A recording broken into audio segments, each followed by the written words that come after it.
부동산 알라딘의 박만재입니다. 부동산 임대차는 주택도 있지만 상가도 있습니다. 오늘은 상가임대차보호법 중 주요 이슈에 대해 알아보겠습니다. 상가건물 임대차보호법이 보호하는 임차 목적물은 사업자 등록의 대상이 되는 상가 건물에 적용되고, 임대차 목적물의 주된 부분을 영업용으로 사용하는 경우에도 적용됩니다. 따라서 사업자 등록을 할 수 없는 동창회 사무실, 종교단체 사무실, 자선단체 사무실 등과 같은 비영리단체의 건물임대차에는 상가건물 임대차보호법이 적용되지 않습니다. 상가건물에 해당되는지 여부는 건물의 위치, 구조, 객관적 용도, 실제 이용관계 등을 고려하여 한목적적으로 판단됩니다. 그러나 모든 상가건물 임대차에 적용되는 것은 아니고 지역별로 일정 보증금 이하의 상가건물 임대차에만 적용됩니다. 상가건물 임대차보호법은 상가건물을 지역별로 정해진 보증금 이하로 임차하는 경우에 적용되는 것으로 서울특별시는 9억 원 이하입니다. 보증금 이외에 차임이 있는 경우에는 월 단위의 차임액에 100을 곱하여 보증금과 합산한 금액이 임차보증금입니다. 상가건물 임대차보호법 시행령에서 정하는 보증금을 초과하는 상가건물을 임차한 경우에는 이 법에 따른 보호를 받을 수 없습니다. 예를 들어 서울 지역의 경우에는 9억 원을 초과하는 보증금으로 상가건물을 임대차하는 경우에는 상가건물 임대차보호법이 적용되지 않으며 일시 사용을 위한 상가건물 임대차가 명백한 경우에는 상가건물 임대차보호법이 적용되지 않습니다. 상가 임대차에서 핵심적인 두 가지 문제는 첫째 영업기간 보장의 문제이고, 둘째는 임대료 인상 문제입니다. 우선 첫째로 상가 임대차의 경우에는 무조건 10년의 영업을 보장을 해줘야 된다. 이렇게 알고 계신데 뭐 맞기도 하고 틀리기도 합니다. 우선 상가임대차보호법은 특별한 사정이 없으면 최대한 10년의 범위 내에서 계약갱신을 인정을 해주도록 그렇게 규정된 건 사실입니다. 하지만 상임법에 따라서 계약갱신 요구를 해서 계약을 연장하려고 하면 정해진 기간 안에 반드시 갱신 요구를 하셔야 됩니다. 임차인은 임대차 기간 만료 전 6개월부터 1개월까지 사이에 임대인에게 계약갱신을 요구할 수 있습니다. 이 경우 임대인은 정당한 사유가 없는 한일을 거절하지 못합니다. 임차인이 상가 건물의 임대차 계약 갱신을 원하면 임대차 기간이 끝나기 전에 임대인에게 계약을 갱신해 줄 것을 표시해야 계약이 갱신됩니다.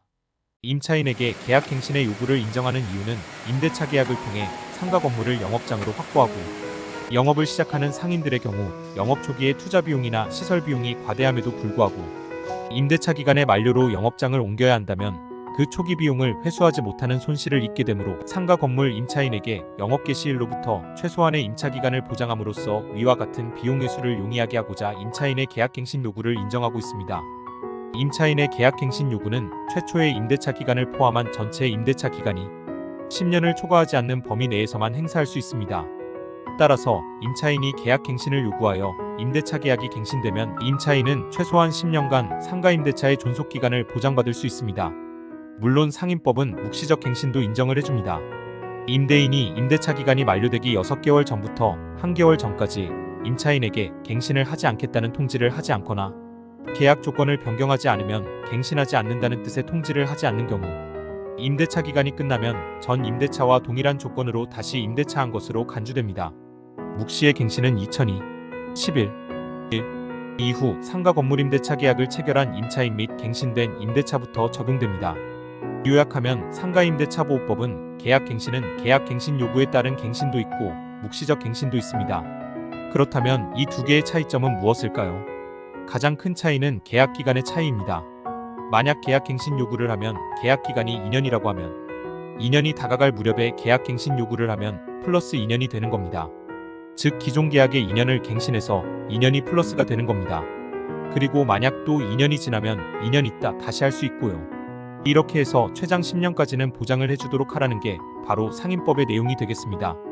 반면에 묵시적 갱신은 2년을 묵시적 갱신됐다 그래도 2년이 인정되지 않습니다.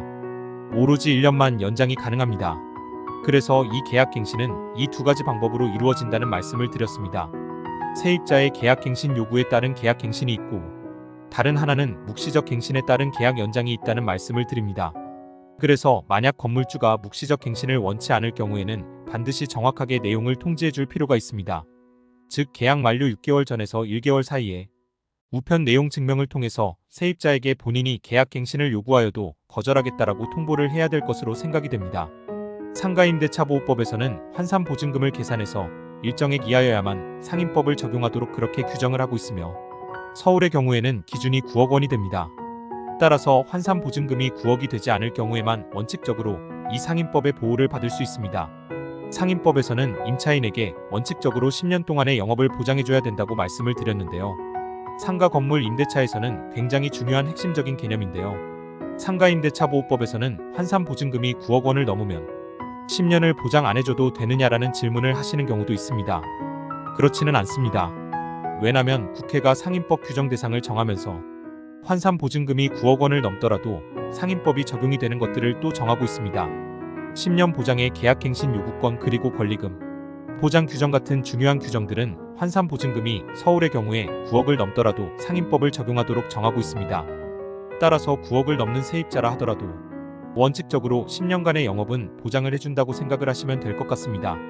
물론 10년간 영업을 보장해주지 않고 계약갱신을 거절해서 세입자를 내보낼 수 있는 그런 예외적인 규정들도 있습니다. 가장 대표적인 게 세입자가 자신의 의무를 다하지 않는 경우, 즉 월세를 내지 않는 경우입니다. 그래서 법에는 차임 3회 이상이 되면 계약갱신을 거절할 수 있도록 그렇게 정하고 있습니다.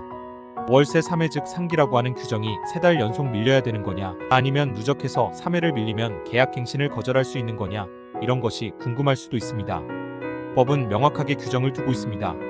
임차인의 차임 연체액이 상기의 차임액에 달할 때는 임대인은 계약을 해지할 수 있다 이렇게 정하고 있습니다.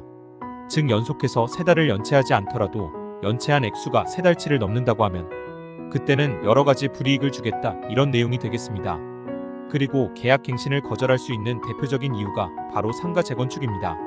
너무 건물이 낡아서 빌딩이 낡아서 재건축을 할 경우에 이럴 때 세입자의 계약갱신을 거절할 수 있는 그런 규정도 두고 있습니다. 하지만 요건은 굉장히 까다롭습니다. 법을 보면 임대차 계약 체결 당시에 구체적으로 고지가 되어야 합니다. 임대차 계약을 체결하면서 공사 시기나 소요, 기간 같은 것을 포함해서 철거 또는 재건축 계획을 임차인에게 구체적으로 고지하고 그 계획에 따를 경우에만 상가 재건축을 이유로 세입자를 계약갱신을 거절할 수 있는 것으로 그렇게 규정을 하고 있습니다. 이런 예외 규정에도 불구하고 상가는 환산보증금, 크고 작은 거 상관없이 원칙적으로 10년 동안의 영업은 보장해주는 게 법의 취지라고 보시면 되겠습니다. 그럼 임대기간 동안에 우리가 월세와 보증금은 과연 얼마나 올릴 수 있느냐는 더 중요하고 더 민감한 문제입니다. 상가임대차보호법은 명확하게 상한선을 두고 있습니다. 연 5% 이내에서만 보증금과 월세를 올리도록 그렇게 규정을 하고 있습니다. 따라서 계약갱신 요구를 해서 계약을 연장할 때는 이 규정이 적용이 됩니다. 그래서 계약을 연장할 때는 반드시 보증금과 월세는 5% 이내로 연 5%입니다.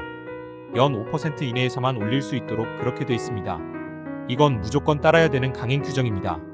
그런데 문제는 차임 인상 규정이 아까 말씀드린 전세보증금이 일정 이하인 경우에만 해당이 된다는 얘기입니다.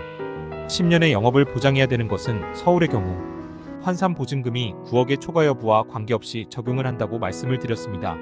하지만 5% 상한 규정은 환산보증금이 서울의 경우 9억 이하에만 해당되는 것입니다. 따라서 서울의 경우에 환산보증금 9억을 넘는 상가 세입자의 경우에는 연 5% 상한 규정이 적용이 안 됩니다. 따라서 계약갱신을 할 경우에도 5%를 훌쩍 넘어서 10%, 15%, 많게는 20%까지도 월세와 보증금 인상이 가능한 것입니다. 법률적으로 따지면 이렇습니다. 9억을 넘는 상가 세입자의 경우에는 원칙적으로 상가임대차보호법이 아니라 민법이 적용이 되며 상임법에서 예외적으로 상임법을 적용하는 규정들이 있는데 그런 것들이 아니면 원칙적으로 다 민법에 적용이 됩니다. 그런데 민법에는 5% 내로 올리라는 그런 규정이 없습니다. 따라서 이 5% 상한은 이 경우에는 적용이 안 된다고 생각을 하시면 될 것 같습니다. 그리고 상가 임대차에서도 묵시적 갱신이 인정이 된다라는 말씀을 드렸는데요. 이 묵시적 갱신에서도 5%까지는 올릴 수 있는 것이냐라는 질문을 하시는 분이 있는데 이 경우에는 인정이 되지 않습니다. 묵시적 갱신이라는 것 자체가 종전계약을 묵시적으로 갱신이 돼서 그 조건 그대로 1년을 연장하는 거거든요. 그러니까 묵시적 갱신은 예전 계약 조건 월세와 보증금이 적용된다고 생각을 하시면 될 것 같습니다. 그리고 연 5% 인상 제한이라는 게 계약 갱신할 때 5%까지밖에 못 올린다는 얘기지. 새로운 계약, 재계약의 경우에는 이게 해당이 되지 않습니다. 완전히 새로운 계약인 경우는 그때는 세입자와 건물주가 협의해서 5%를 초과해서 얼마든지 올리는 게 가능합니다. 연 5% 상한은 어디까지나 계약갱신의 경우에 국한된 얘기가 되겠습니다. 그리고 상가임대차보호법상 묵시적 갱신에 대한 설명을 드렸는데요. 이 경우 환산보증금이 서울의 경우 9억을 넘을 경우에는 원칙적으로 상임법이 아니라 민법이 적용된다고 말씀을 드렸습니다. 그래서 묵시적 갱신의 경우에도 환산 보증금 9억을 넘는 경우에는 민법이 적용이 됩니다. 이럴 경우에는 묵시적 갱신이 거절될 수도 있다고 하니 상가 세입자 입장에서는 조금 더 조심하셔야 될 필요가 있을 것 같습니다. 좀 복잡하게 말씀을 드렸는데요. 간단하게 다시 요약을 해보겠습니다. 상가 임대차는 환산 보증금이 크고 작고와 관계없이 무조건 10년간은 영업 보장을 해주도록 하는 것이 원칙입니다. 단 그냥 있으면 안 되고 계약이 끝날 무렵에 반드시 갱신 요구를 해야 됩니다. 그리고 월차인가와 보증금은 상가임대차보호법 대상이 되면 연 5% 이내로밖에 올릴 수가 없습니다. 하지만 환산 보증금이 서울의 경우 9억을 초과하면 상임법이 아니라 민법이 적용되고, 따라서 5%를 훌떡 초과해서 월차인가와 보증금을 올리는 것도 법률적으로 가능합니다. 이렇게 정리할 수 있겠습니다. 지금까지 상가임대차에서 사람들이 가장 헷갈리고 가장 질문이 많으신 두 가지 핵심 쟁점에 대해서 간명하게 알아봤습니다. 오늘 영상은 여기까지입니다. 시청해주셔서 감사합니다.